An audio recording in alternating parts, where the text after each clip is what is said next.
such a pleasure to meet you both together to talk about this. Obviously, the chemistry is so important to this story. Did it work from the beginning, or did you work on it? How did it go? We worked on it for no. Hard. It was hard on it. That was honestly one of the easiest parts of it because we got along immediately. And we had lots of time, like it was a really long shoot, so we had so much time to hang out.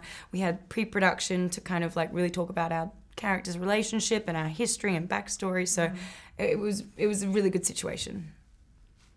But it was, like you said, it's so important to feel that chemistry because we're separated from each other quite early on in the movie, and it's obviously crucial that the audience is invested and it drives the story, that they root for us to get back together and that they care about that. So I remember reading the script thinking like, oh, we really got to find this chemistry in these 4 or 5 scenes that we have before we're separated.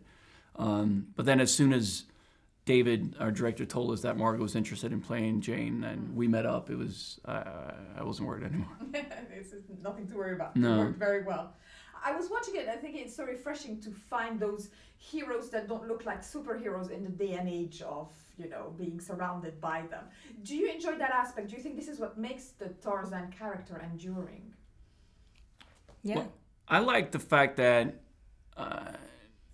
it's just, he doesn't really have any, in a way, I remember when I was a kid, I always thought of Tarzan as almost a superhero, but I thought it was so cool that he doesn't have any gadgets or gimmicks or superpowers or there's no like mutation. It's just him and this human being being brought up in the jungle by apes, and in order to survive in this very hostile environment, he kind of had to tap into something that no other human has ever tapped into, and to find that kind of strength. And I always thought that was pretty cool when I was a kid, and I still do.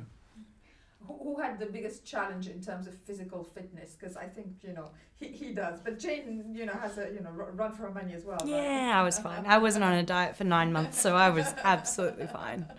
So it was restrictions on anything you could Yes, I had Magnus, my trainer, like this, hovering over my shoulder for 9 months. Like, oh, no.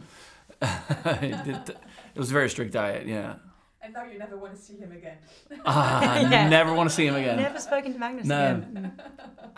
And what's most enjoyable about the experience? Obviously, you film it on a soundstage that looks so real, and then the visual effects, and you're kind of immersed into a world, aren't you? Totally. That was by far my favourite part of this. I hadn't worked on a film of this scale before, and I definitely wasn't prepared to see sets as large as we had and as intricate and beautiful, and I mean the whole thing was absolutely astounding. So to come into work every day and get to run around was just, it was really fun.